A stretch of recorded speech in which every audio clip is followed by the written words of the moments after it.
In 1971, the United States quietly canceled the most important financial promise it had ever made. 3 years later, it replaced that promise with a secret deal that was never published, wasn't officially confirmed for 4 decades, and is still determining the price of everything you buy today. Somewhere in the summer of 1916, a woman received a letter. It didn't say much. Letters like that rarely did. Her son had been killed somewhere near the Somme, a river in northern France she'd never seen, in a war she hadn't started, over a dispute between royal cousins she'd never met. The letter used the word fallen, as though he had simply tripped. She wasn't alone. Over 4 years of that war, roughly 10 million soldiers died. Behind each one, a family that received a letter. And then, 21 years later, the world did it again, with better weapons, more efficiently, at twice the scale. This is unpriced risk. Everything made sense, right up until it didn't. The question nobody asked in either of those wars, not in the trenches, not in the newspapers, not in the peace conferences afterwards, was a simple one. Who paid for this? Not in lives, in money. Where did the financing come from? Who collected when it ended, and what did they build with the proceeds? The empires that fought those wars went bankrupt. Germany, Austria, Hungary, the Ottoman Empire. The British Empire bled itself white, financing the first one and never fully recovered. And yet the financial system that funded those wars didn't collapse with them. It adapted. It found new architecture. It kept running. That pattern, wars end, debts remain, and the institutions built to manage those debts quietly become the institutions of everything else, is not an accident of history. It is the operating logic of the modern world.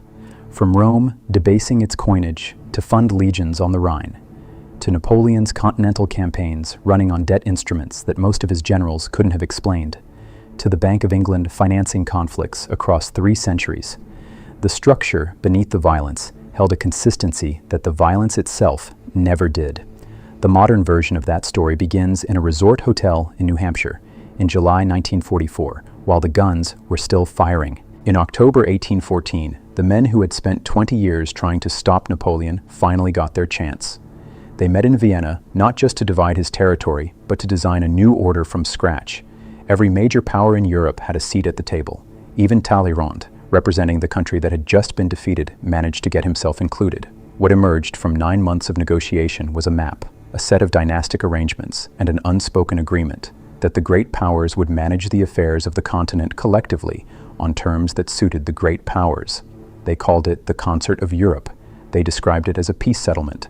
The pattern wasn't new, it was ancient. But before the hotel, before the dollar, before any of what comes next, there's a pattern that needs naming, because without it, nothing that follows makes sense. Every empire in the historical record followed the same operational sequence.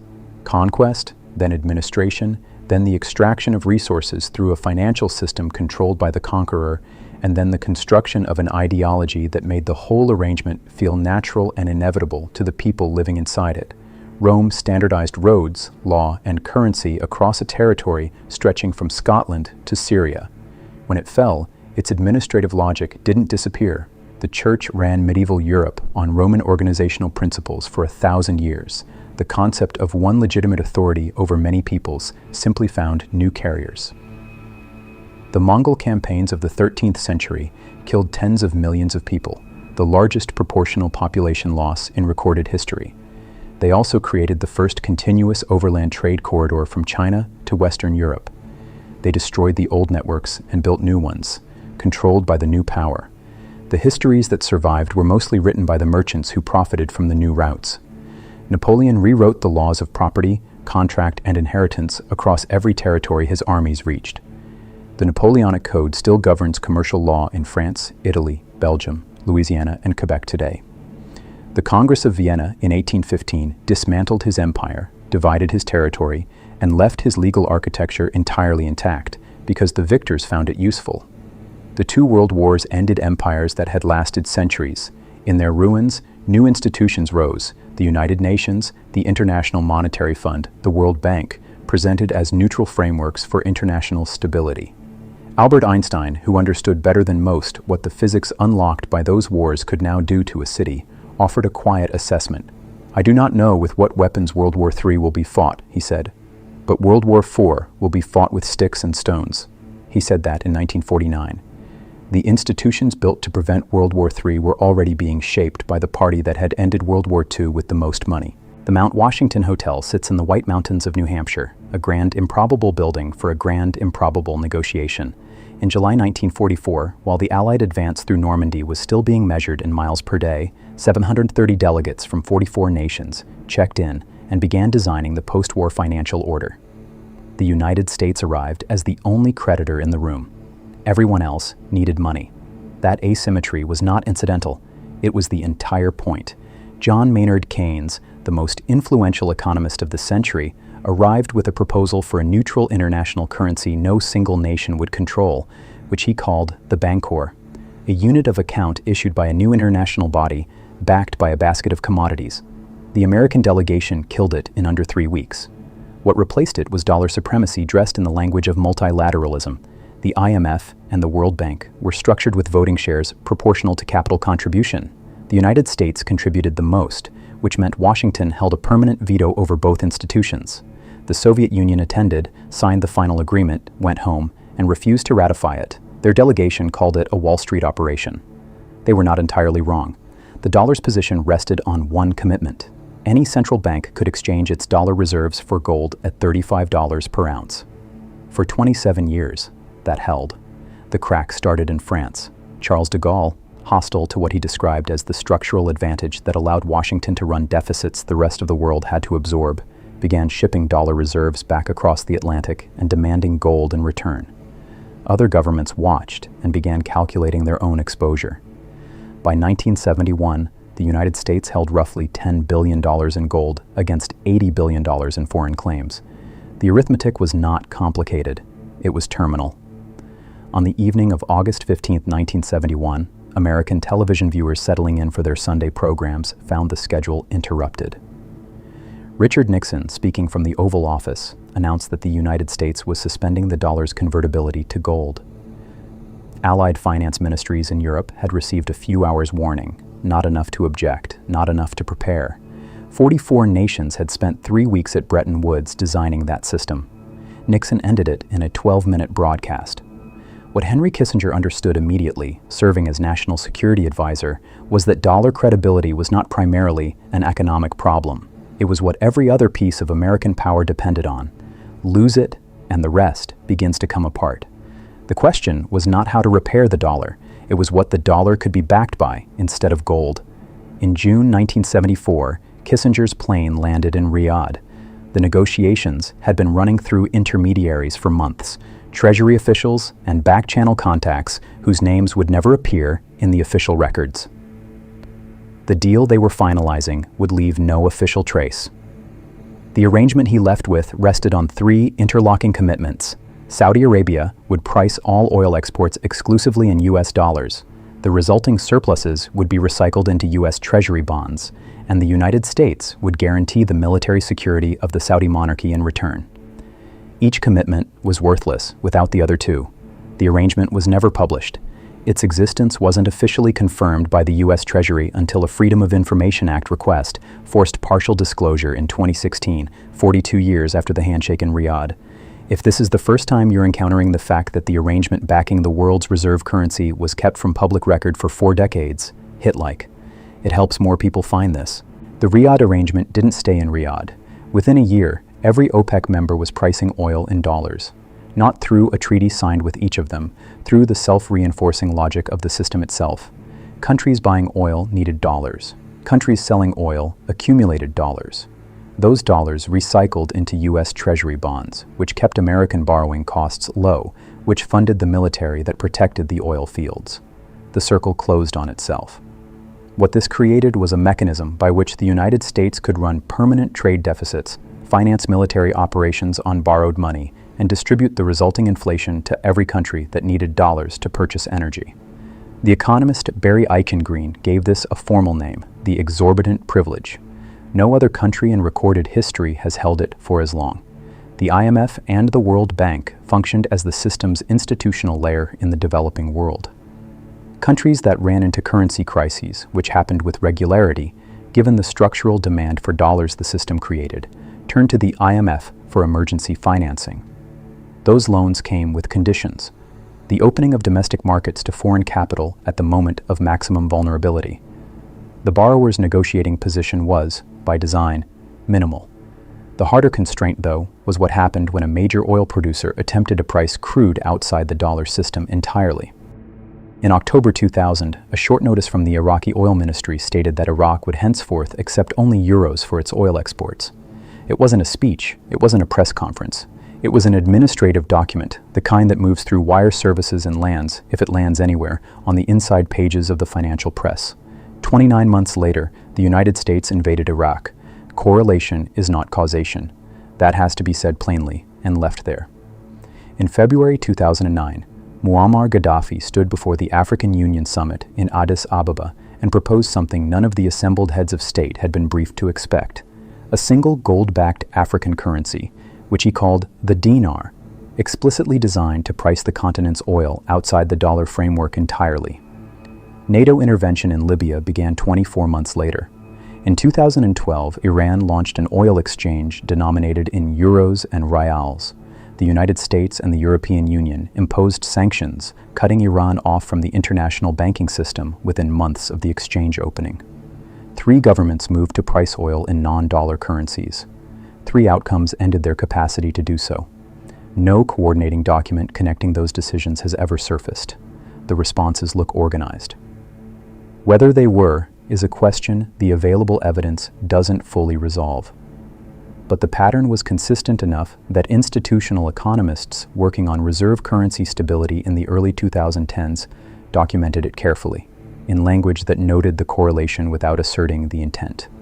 The force is invisible. You can only see what happens to things that move against it. For 50 years, that logic held. The exits were costly enough to be instructive. Then, in 2022, something happened that the system's architects would have considered structurally impossible. Russia invaded Ukraine. The United States and the European Union responded with the most comprehensive financial sanctions ever applied to a major economy, including disconnection from SWIFT, the global interbank network that settles international transactions. The intent was to make Russia financially uninhabitable, to demonstrate definitively that the dollar system had no viable exits for those on the wrong side of it. Russia redirected. Within 18 months, 65% of its oil exports were flowing to China and India, settled in yuan and rupees. Its central bank reduced dollar reserves to near zero. A major energy exporter, under maximum financial pressure, had functionally exited the dollar system and remained solvent. That had never happened before. The architecture built in 1974 was designed specifically to make that outcome unthinkable. The lights stayed on in Moscow. That is the most significant financial fact of the past decade, and it received almost no coverage proportional to its implications. Then, BRICS expanded. Saudi Arabia, the UAE, Iran, and Egypt formally joined the bloc in 2024. Read that again. Saudi Arabia, the country whose original agreement had been the entire foundation of the post-gold order, now sitting inside a group explicitly discussing alternatives to dollar oil pricing. China had been building the infrastructure for that discussion quietly for a decade. The Shanghai International Energy Exchange launched yuan-denominated oil futures in 2018. By 2024, an estimated 20% of global crude trade was settling in non-dollar currencies, up from near zero 10 years earlier. France's Total Energies accepted yuan payment for a liquefied natural gas cargo in 2023. The dollar's share of global central bank reserves fell from 71% to 56% between 2008 and 2025. Central banks collectively purchased over 1,000 metric tons of gold annually for 3 consecutive years, the most conservative, information-rich actors in the global economy, systematically reducing dollar exposure. Washington's push for control of Greenland follows the same operational logic that drove every decision in this story. Greenland sits above an estimated 17 billion barrels of oil and rare earth deposits critical to the next generation of energy infrastructure. Resource control as the precondition for financial control, the same calculus Kissinger ran in Riyadh, now being run again in a different geography.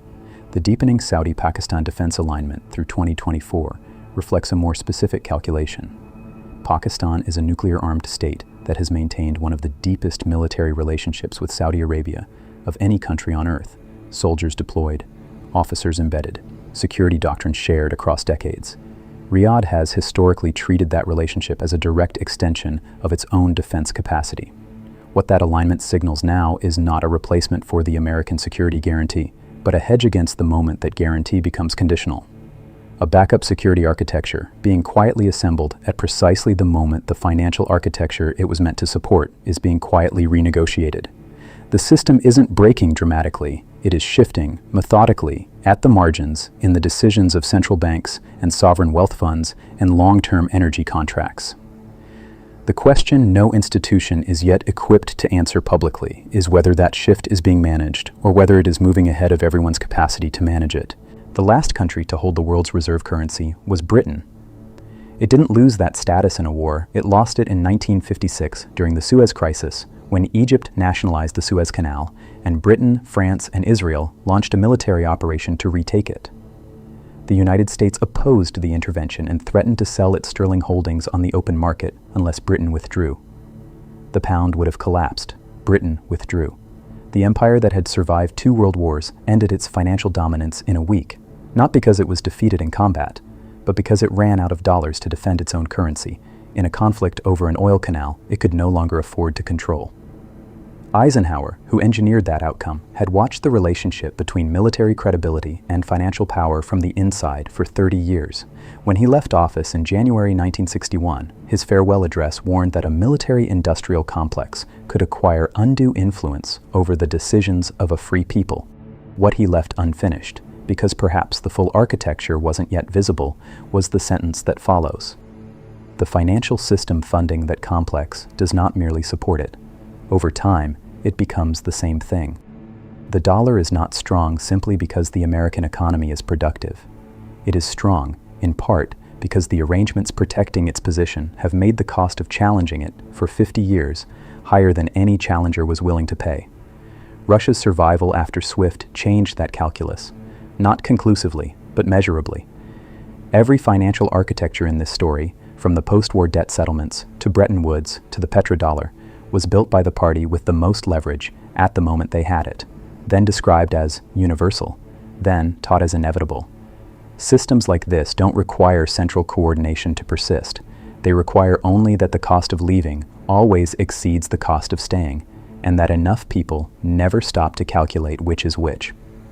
The deeper problem is not that the system is unfair. Every system reflects the power of those who built it. The deeper problem is that the financial architecture governing what everything costs, what debt is sustainable, and which countries can absorb a crisis was designed without a public vote, maintained without public disclosure, and is now shifting without public understanding of what comes next. The agreement that runs the system is usually the one nobody signed. Thanks for watching Unpriced Risk. Hit subscribe, and we'll see you in the next one.